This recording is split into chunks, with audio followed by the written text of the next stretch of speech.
Hi everyone, I'm Sophie, Hartem Time Traveler. Today, I'm taking you inside the most secretive and decadent sanctuary in history. Decades of suppression turned into an insatiable madness. She swore to make the most desirable men on earth kneel before her. Many believe she seized the throne purely for political power. But being here, I see a much raw, unspoken truth. To her, the throne was ultimate freedom, a blank check to possess the bodies of men without anyone daring to object.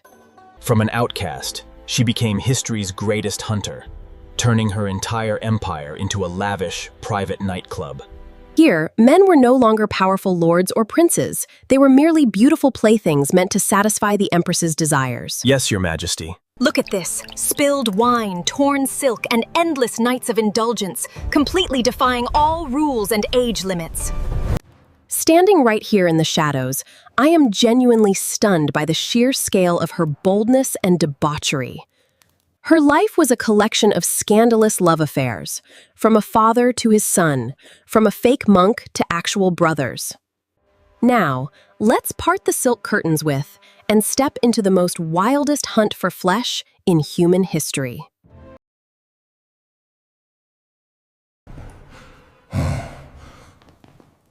"1:30. Emperor Taizong is dying, but right shadows Votak's young body. You shouldn't be here, Your Highness. No, but he is. And he is helpless. Look at his hands shaking. Just steps away from his dying father, their skin touches, igniting a dangerous, sinful fire of pure passion. She is playing a lethal game. By pressing her full, youthful body against the prince, she is erasing all his fears with the ultimate temptation of the flesh. No. The young prince is completely drunk on her touch. He has no idea he is trapped in a beautiful, highly... "You will never let me go. You will be mine forever." Yes, my Empress, I swear. Can you say that again for the record? The physicians are approaching. The prince is panicking, but his body is still shaking from the intense physical thrill Votak just gave him. Unbelievable. In just a split second, Votak goes from a passionate lover to a mourning concubine. The seed of lust is planted. The future emperor is completely hooked, and Votak knows her flesh has just won the first battle. The old king is officially dead. The hunt for the new king's flesh is about to move to a much darker, holier location. 3 o'clock, we followed her to Ganye Temple. Her hair is shaved, but the wild fire of desire in her... Listen to that rhythm. She is pretending to pray, but her mind is entirely consumed by the forbidden warmth of the prince's body. He couldn't resist her. The new emperor has sneaked into the temple in the dead of night, driven mad by his addiction to her flesh. Look at her raw strategy. She uses the holy, forbidden setting of the temple to make her bare flesh look even more irresistible to him. She takes total control. In this sacred place, she is not a submissive nun. She is the absolute master of his physical pleasure. The sound of chanting is completely drowned out by their heavy, wild breathing. They are turning this holy altar into a bed of pure lust. Lizzie is completely devoured. Votak's sexual dominance has broken his last bit of resistance, proving that pleasure is more powerful than any law. This is a chaotic explosion of long-denied flesh that completely ignores the sacred rules of the temple and the court. I beg you, return to the palace. Come back to me. 4:10. Look at the result. The ruler of the entire empire. Pure physical satisfaction has won the day. She didn't use political schemes. She used the ultimate irresistible... The temple era is over. Votak is returning to the palace as the absolute owner of the emperor's soul. But her hunger for flesh is just getting started. The emperor is dead. It is 4:30. I hold all power, but I am utterly alone.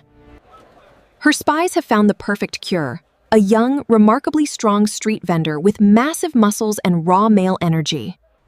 Smuggled into the palace under the cover of darkness, this wild, viral young man is about to meet a queen who craves his physical power. Look at the hunger in her eyes. Votak doesn't care about his low status. She only wants to devour the raw physical strength this young man possesses. He is now a holy monk on paper, but in reality, he is nothing but her private object of wild, unrestricted physical indulgence. The night falls and the fake monk enters her bed. The official excuse is teaching religion, but there is no holiness here. Their physical collision is immediate, fierce, and completely driven by animal instinct and long-denied lust. The hours pass, and the physical indulgence goes on without any limits, turning the sacred palace into a den of pure pleasure. The night of pleasure is over. Wotak has satisfied her middle-aged hunger, and this fake monk has successfully secured his place through her flesh. With the queen's favor, the humble street vendor now acts like the master of the palace, using his bedroom influence to dominate everyone around him. 610. His physical performance has officially unlocked the ultimate level of political power. Look at this madness. She has just made her bed partner a great general, not for winning battles, but for his flawless performance on her royal bed. He knows nothing about war, yet he rules the army. His muscles have blinded the queen, turning the empire's security into a joke. Your Majesty, the soothing medicine. Thank you. But what soothing could match the sight of you? The fake monk is losing his grip. Seeing a younger, gentler man replace him in her bed drives his arrogant ego completely mad. Open these doors.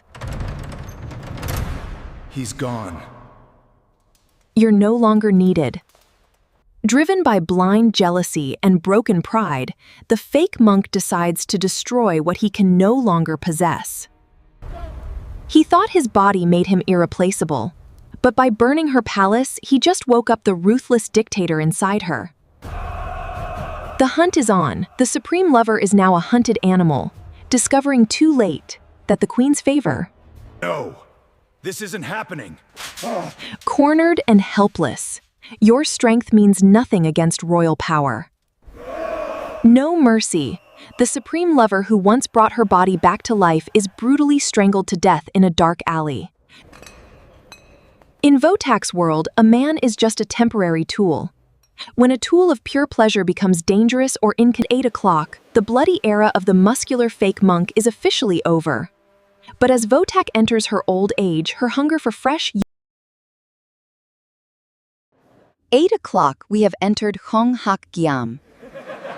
There are no political documents or government officials here. She is over 70 years old, but her desire for the flesh of young boys is still as wild as a teenager. Fire can wait, the laws can be broken. In this room, the only thing that matters is satisfying the new Huang's endless appetite for flesh. These men are not lords or warriors. They are beautiful, fragile playthings, dressing in chain. She is literally consuming their youth. The boy looks drained, but the 70-year-old queen is glowing with a terrifying. This is the absolute peak of her physical indulgence.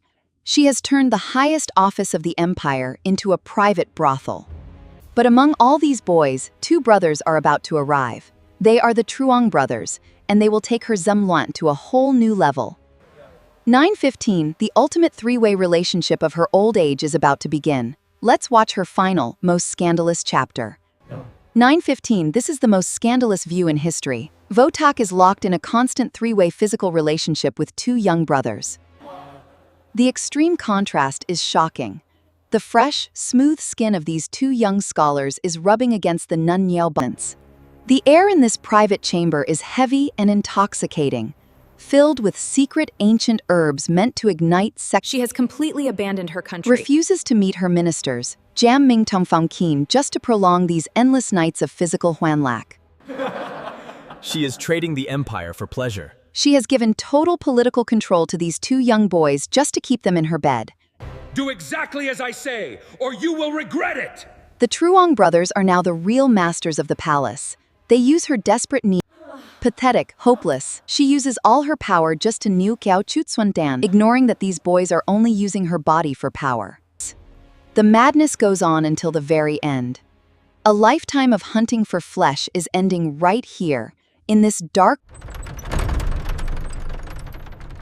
10:30, the curtain is finally falling on the most decadent body section in history.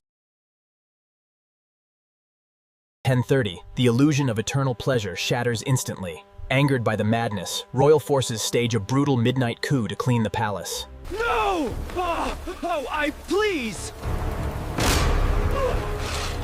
Die, you wretches. The harem of young boys is completely wiped out in a single night. The Empire takes back its power, leaving the sacred halls filled only with cold wind and ruins.